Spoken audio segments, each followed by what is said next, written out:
Betrayal doesn't always announce itself with grand gestures or dramatic confessions. Sometimes it hides in the quiet moments, the lingering text messages, the unexplained absences, the sudden shift in affection.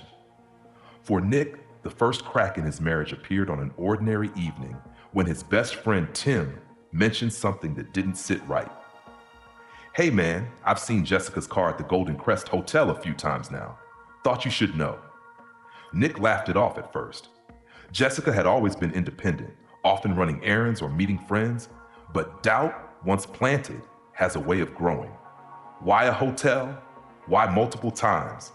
He wanted to believe there was a reasonable explanation, but deep down, a sinking feeling told him otherwise. Days passed and Nick couldn't shake the unease. He started paying closer attention. Jessica's sudden enthusiasm for self-care days, her phone that was always face down, the way she distanced herself just enough to make him feel like an outsider in his own marriage. It wasn't paranoia if the signs were real, right? Then came the night he finally gave in to his suspicion. Under the cover of darkness, heart pounding, he installed a GPS tracker and a small audio recorder in Jessica's car. He told himself it was just to ease his mind, to prove himself wrong. But what he uncovered would change everything. The next morning, Nick woke up with a strange mix of guilt and anticipation.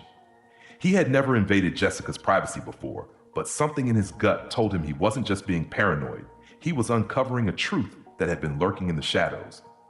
With trembling fingers, he checked the GPS tracker from his phone. The results hit him like a gut punch. Thursday, 11:14 a.m., Golden Crest Hotel. Thursday, 12:09 p.m., Golden Crest Hotel. Thursday, 11:37 a.m., Golden Crest Hotel. Week after week, like clockwork. This wasn't a one-time thing. It wasn't some innocent coincidence. Jessica was going to the same hotel at the same time, over and over again. Nick's hands clenched around his phone, his heart hammering in his chest. He needed more. He needed undeniable proof. That afternoon, while Jessica was out, he retrieved the audio recorder from her car. Sitting alone in his office, he pressed play. At first, there was nothing, just the hum of the engine, the clicking of turn signals. Then faintly, a voice, a man's voice. "You're sure he won't find out?" Nick's breath caught in his throat. Then came Jessica's response, soft and hushed.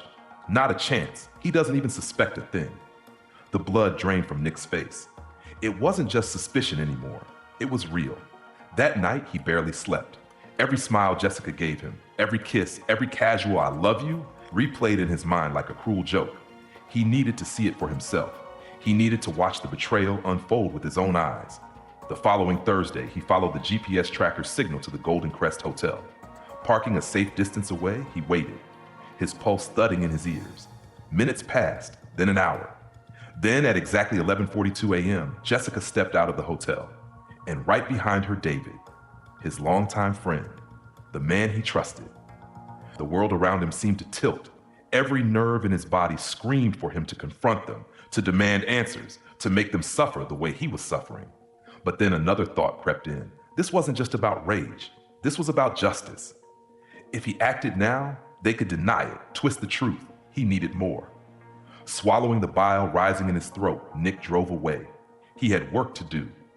Nick spent the next few days in a fog of fury and calculation.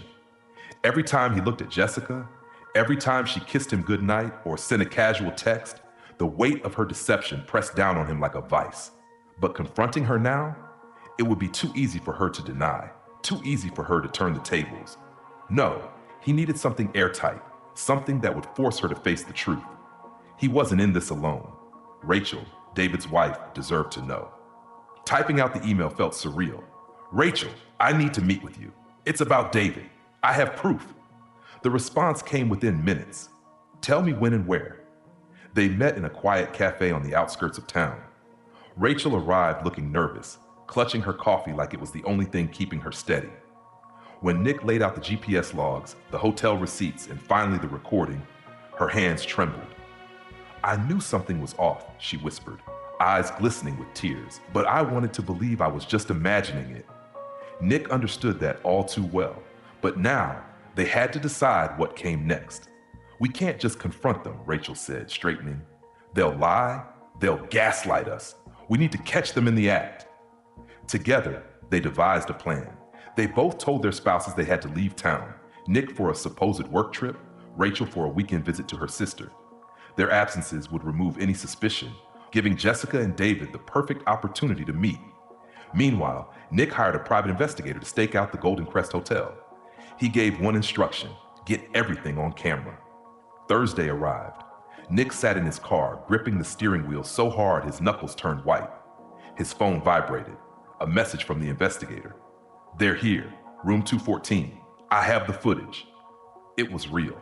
The betrayal was no longer just data points on a GPS tracker or whispered conversations on a recording. It was happening right now. Rachel arrived minutes later. She didn't speak, but the look in her eyes mirrored Nick's: pain, rage, and an unshakable resolve. They walked into the hotel lobby, hands steady, voices calm. "Room 214, Nick said to the front desk clerk, sliding a folded $50 bill across the counter. The clerk hesitated, but a glance at Rachel's tear-streaked face and the money in his palm sealed the deal. End of the hall, left side. Every step down that hallway felt like walking into fire. Nick's heart slammed against his ribs. He could hear voices from inside. Laughter. Jessica's laughter. Rachel's hand tightened around his wrist. "Ready?" Nick exhaled sharply. "Let's end this." He raised his fist and knocked. The knock echoed down the hallway like a gunshot. For a moment, there was nothing, just silence. Then, shuffling, whispering, panic. Nick could almost see the scene unfolding inside. Jessica and David scrambling, eyes wide, hearts pounding, searching for an escape that didn't exist. Rachel crossed her arms, her breathing steady but shallow. Another beat of silence. Then, the door cracked open just enough for Jessica's face to appear. The moment she saw Nick, her blood drained to white. "Nick, what are you doing here?" He shoved the door open. Inside, the room reeked of betrayal. Rumpled sheets, discarded clothes, an untouched bottle of champagne on the nightstand. And there, caught mid-step, was David. Shirt unbuttoned, jaw clenched, eyes darting between Nick and Rachel like a cornered animal. "Oh my God," Jessica whispered, stepping back. "Nick, this isn't what it looks like." Nick laughed, a sharp, humorless sound. "That's the best you've got after months of sneaking around? After lying to my face every single day?" Rachel stepped forward, her voice like ice. "Don't even try, David. We know everything." David's mouth opened, but Rachel wasn't done. She pulled out a USB drive and tossed it onto the bed. GPS logs, hotel records, audio recordings, and oh yeah, video footage from the private investigator. "We have it all." Jessica and David froze. Nick's voice was eerily calm. "Did you really think you'd get away with it?" Jessica's lip trembled. "Nick, please, save it," he snapped. David, ever the coward, turned to Rachel. "Look, we didn't mean for this to happen." Rachel's eyes flashed. "You didn't mean to meet here every week? You didn't mean to lie to your wife and your best friend?" She let out a bitter laugh. "Right, just like you didn't mean to take off your wedding ring before coming here?" David flinched. Nick turned to Jessica, his voice quieter now, more dangerous. "Tell me, Jessica, when did you stop loving me? When did you decide that sneaking around with my best friend was worth throwing everything away?" Tears streamed down her face. I never stopped loving you, Nick. It just happened." Nick felt something inside him snap. "No, Jessica. Affairs don't just happen. You made a choice." Over and over again, Jessica reached for him, desperation in her eyes. "Please, Nick. You lost the right to beg me for anything." Rachel turned toward the door. "We're done here. Our lawyers will be in touch." Nick didn't look back as he followed her out, leaving Jessica and David standing in the wreckage of their own choices. But karma wasn't done with them yet. Within days, Jessica's world collapsed. Nick filed for divorce immediately, securing full custody of their children. The truth spread like wildfire. Her family disowned her, friends turned their backs, and she was forced to move out of their home. David, his downfall was even worse. Weeks later, he was arrested for an unrelated violent crime, an act of recklessness that sent him exactly where he belonged, prison. And as for Nick and Rachel, their story wasn't over. It was just beginning. In the aftermath of the confrontation, Nick and Rachel found themselves standing in the wreckage of their lives. Two people bound by heartbreak and betrayal, yet determined to rebuild. The days that followed were filled with paperwork, legal meetings, and phone calls that seemed to drain every ounce of energy from them. Nick's mind often raced with the weight of what had been lost. the life he thought he knew, the trust that had been shattered beyond repair. But even in the deepest of his sorrow, there was something else, a flicker of relief, a strange kind of freedom. Rachel, too, was grappling with the fallout of her marriage, trying to make sense of the man she had once loved and now saw as a stranger. But as the dust settled and the noise of the world around them quieted, she began to notice something she hadn't before: how much she relied on Nick. In the chaos of the divorce, they had become each other's anchors. They spoke often, offering each other support, venting their frustrations, and trading stories of their kids in the aftermath of the wreckage. And in those quiet moments, something began to shift. They had both been betrayed by the ones they trusted most, and while the pain was still fresh, it was a bond they shared, a bond that made it easier to laugh together, to share their thoughts without fear of judgment. There was no pretending, no putting on facades. They were just two people, wounded but still whole in their own way. One evening, about a month after the confrontation, Nick stopped by Rachel's house. It was late, the kind of evening that wrapped the world in soft shadows. The kids were asleep, and the house was quiet, except for the hum of the refrigerator and the distant sound of traffic. Rachel was sitting on the couch, scrolling through her phone, and when Nick walked in, their eyes met. A brief moment of stillness before the air between them shifted, as if the universe had decided they were ready for something more. I don't know how to say this, but I'm glad we're doing this together, Rachel said softly, her voice catching slightly. Nick, always guarded, found himself softening in a way he hadn't expected. He hadn't realized how much he'd been needing someone to be there for him, not just as a friend, but as someone who truly understood the depths of his pain. Yeah, he said quietly, his gaze lingering on her face. Me too, it's been crazy, but somehow I don't feel so alone anymore. The words hung in the air between them, a fragile bridge, one that had been built slowly over weeks of shared grief and healing. In that moment, neither of them could deny it. There was something there, something more than just shared trauma, more than just friendship. Rachel set her phone down and moved a little closer to Nick. It feels like we're rebuilding, doesn't it? Yeah, piece by piece, he replied, his voice steady now, but his heart beating faster. The space between them closed, and before either of them could think, the kiss happened. Gentle at first, a tentative brush of lips that seemed to breathe life into everything that had been broken. For the first time in what felt like forever, Nick felt something other than pain, hope. They pulled away, both of them a little breathless, both of them surprised by the rush of emotion that followed. I'm not sure what this is, Rachel murmured, her eyes meeting his. But I think we both need it. Nick smiled, his heart lighter than it had been in months. Yeah, I think we do. From that night forward, what started as a quiet connection blossomed into something deeper, something neither of them had expected, but both needed. They weren't rushing. There were still scars to heal, still fears to face, but they were learning to trust again, to let love slowly fill the spaces that betrayal had carved out. In the weeks that followed, Nick and Rachel found their way through the darkness, leaning on each other, becoming partners in ways they hadn't anticipated. They blended their families with patience, making sure their kids had time to adjust to this new dynamic. It wasn't perfect, but it was real, and it was theirs. Eventually, they made the decision to sell Rachel's house, to leave behind the memories of the life they had lived before. They bought a new home, a fresh start, a place where they could build new traditions, new memories, and most importantly, a new future together. And with each passing day, their bond grew stronger. The love they found wasn't the fairy tale kind. It was built on trust, on understanding, on the kind of intimacy that only comes from sharing the raw, vulnerable parts of yourself. Slowly but surely, they both realized that in the wreckage of their marriages, they had found something beautiful, a second chance at happiness. One evening after dinner with the kids, Nick turned to Rachel, his voice steady but filled with emotion. Rachel, I don't know how we got here, but I'm glad we did.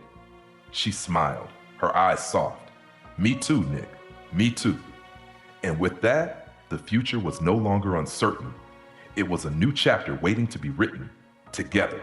In the days that followed the confrontation, Nick and Rachel found themselves navigating the debris of their shattered lives.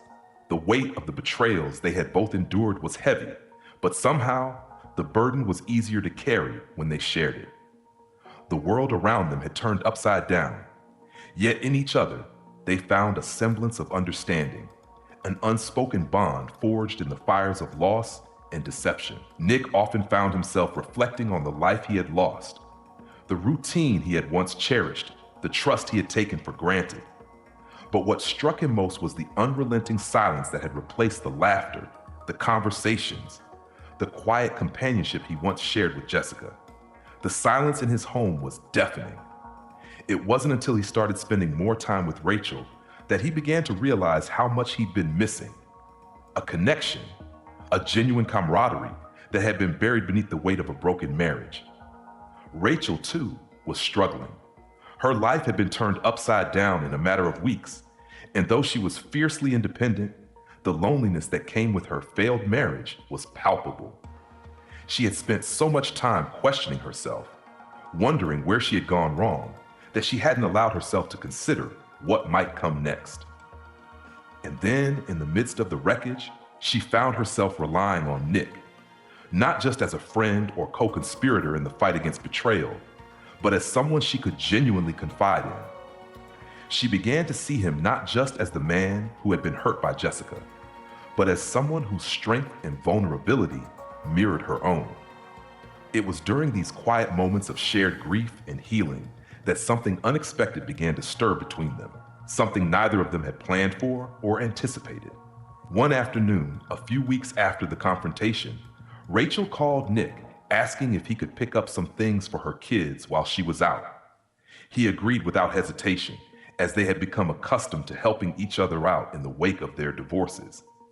When he arrived at her house, she greeted him at the door with a tired smile, her eyes shadowed with the weight of everything she'd been through.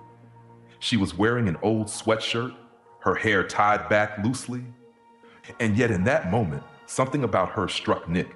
She looked real. Not perfect, not put together, but authentic, vulnerable, and beautiful in a way that made his heart skip a beat. "Thanks for coming over," Rachel said, her voice warm but a little strained. "The kids have been a handful today, and I needed a break." She stepped aside, allowing him to enter. As he walked in, he couldn't help but notice how much more comfortable he felt in her space now, how much more natural their interactions had become.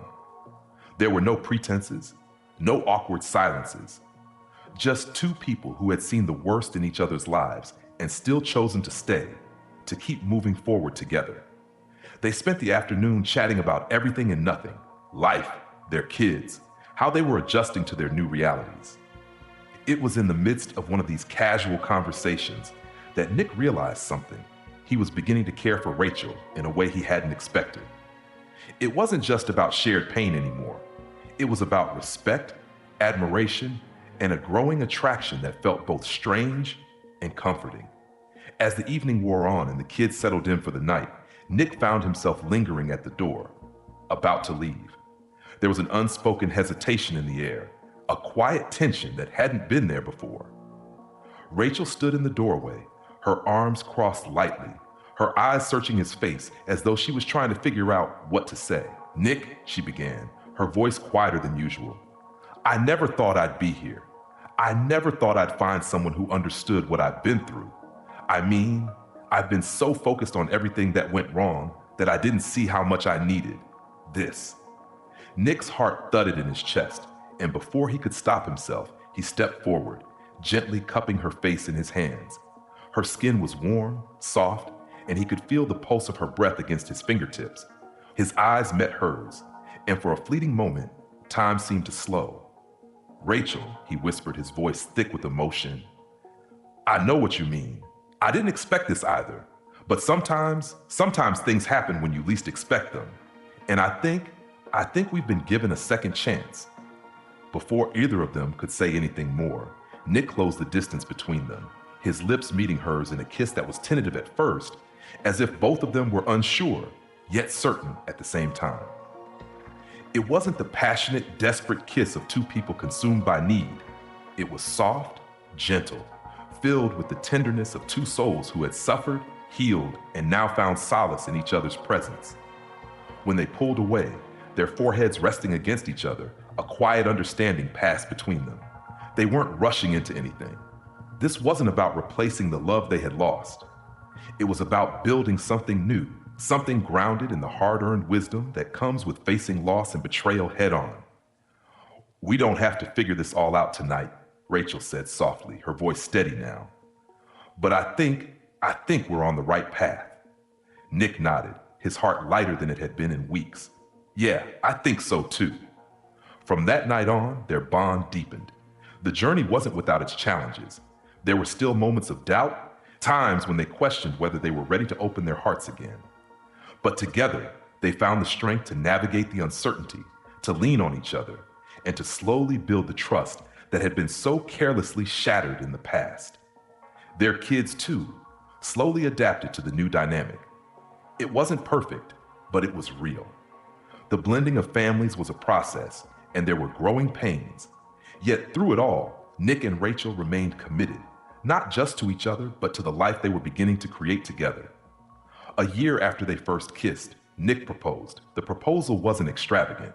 There were no grand gestures or dramatic moments. It was simple, quiet, and deeply personal. In the backyard of their new home, surrounded by their children, he got down on one knee and asked Rachel to be his forever. With tears in her eyes, Rachel said yes. And so, Nick and Rachel's story, once marked by heartbreak and betrayal, now became a story of love, healing, and the unexpected beauty of second chances. Together, they were building a future that was not defined by the pain of the past, but by the promise of what was yet to come. Time, they say, has a way of healing even the deepest wounds. But that doesn't mean the scars ever fully disappear. For Nick and Rachel, the path to closure had been long and fraught with hurdles. But each day brought them closer to a place where the weight of the past no longer dictated their present. It was a quiet kind of healing, one that didn't demand grand gestures or dramatic confrontations, but instead unfolded in the small, everyday moments of life.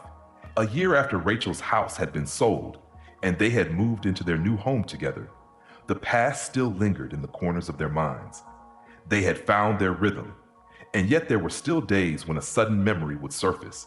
A glance in the mirror, a comment from a friend, an old photograph, and the echoes of the past would remind them of the pain they had endured. But those moments were fewer now, replaced by new memories, new experiences, and a growing sense of security in their shared life.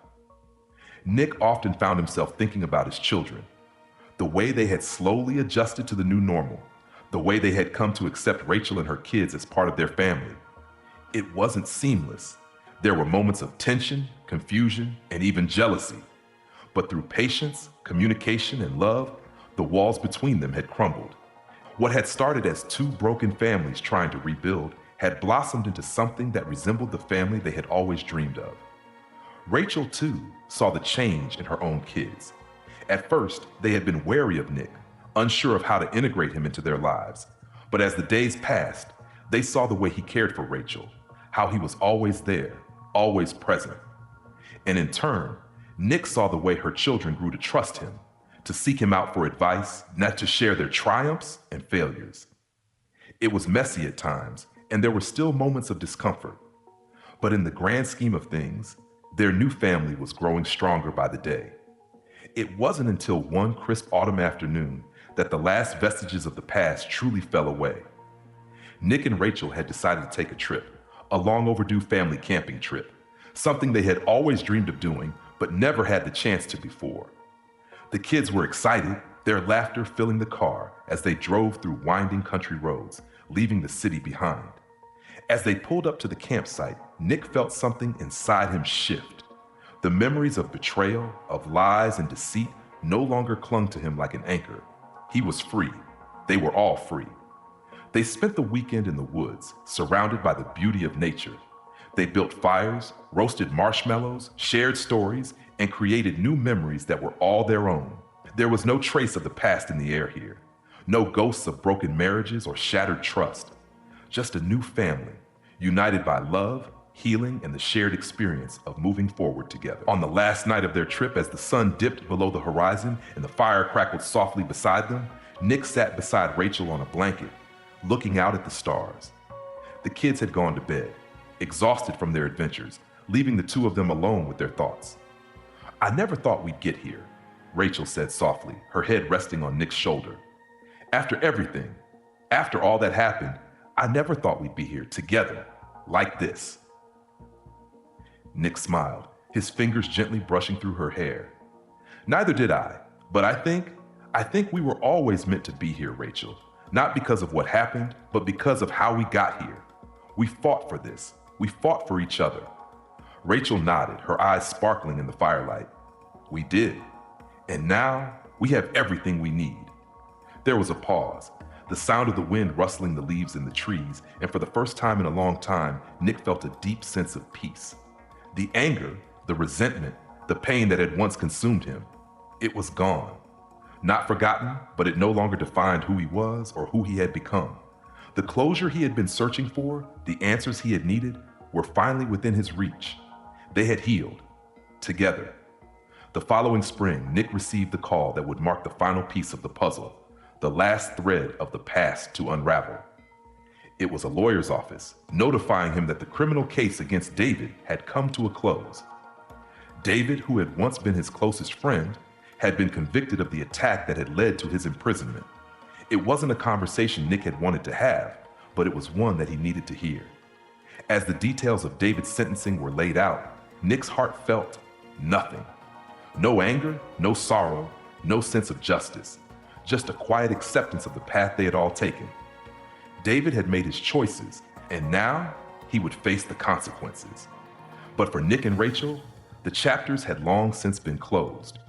Their lives were no longer tethered to the past, no longer weighed down by the betrayals of those who had once been closest to them. 4 years later, as Nick and Rachel stood together at the edge of a cliff, looking out over the sprawling landscape, they were no longer the people they once were. The scars of the past had faded, replaced by the love they had built, the family they had created, and the future they had embraced. "We made it," Rachel said, her hand slipping into Nick's. Nick smiled, squeezing her hand gently. "Yeah, we made it." And as they stood there watching the sun dip below the horizon, Nick realized that the final closure had come not in the form of a courtroom decision or an apology, but in the quiet, peaceful certainty of knowing they had built something better, something worth all the pain, something worth the fight. On the last night of their trip, as the sun dipped below the horizon and the fire crackled softly beside them, Nick sat beside Rachel on a blanket, looking out at the stars. The kids had gone to bed, exhausted from their adventures, leaving the two of them alone with their thoughts. "I never thought we'd get here," Rachel said softly, her head resting on Nick's shoulder. After everything, after all that happened, I never thought we'd be here together like this." Nick smiled, his fingers gently brushing through her hair. "Neither did I, but I think we were always meant to be here, Rachel. Not because of what happened, but because of how we got here. We fought for this. We fought for each other." Rachel nodded, her eyes sparkling in the firelight. "We did, and now we have everything we need." There was a pause, the sound of the wind rustling the leaves in the trees, and for the first time in a long time, Nick felt a deep sense of peace. The anger, the resentment, the pain that had once consumed him, it was gone. Not forgotten, but it no longer defined who he was or who he had become. The closure he had been searching for, the answers he had needed within his reach, where they had healed. Together. The following spring, Nick received the call that would mark the final piece of the puzzle, the last thread of the past to unravel. It was a lawyer's office notifying him that the criminal case against David had come to a close. David, who had once been his closest friend, had been convicted of the attack that had led to his imprisonment. It wasn't a conversation Nick had wanted to have, but it was one that he needed to hear. As the details of David's sentencing were laid out, Nick's heart felt nothing. No anger, no sorrow, no sense of justice, just a quiet acceptance of the path they had all taken. David had made his choices, and now he would face the consequences. But for Nick and Rachel, the chapters had long since been closed. Their lives were no longer tethered to the past, no longer weighed down by the betrayals of those who had once been closest to them. 4 years later, as Nick and Rachel stood together at the edge of a cliff, Looking out over the sprawling landscape, they were no longer the people they once were. The scars of the past had faded, replaced by the love they had built, the family they had created, and the future they had embraced. "We made it," Rachel said, her hand slipping into Nick's. Nick smiled, squeezing her hand gently. "Yeah, we made it." And as they stood there, watching the sun dip below the horizon, Nick realized that the final closure had come not in the form of a courtroom decision or an apology, but in the quiet, peaceful certainty of knowing they had built something better, something worth all the pain, something worth the fight.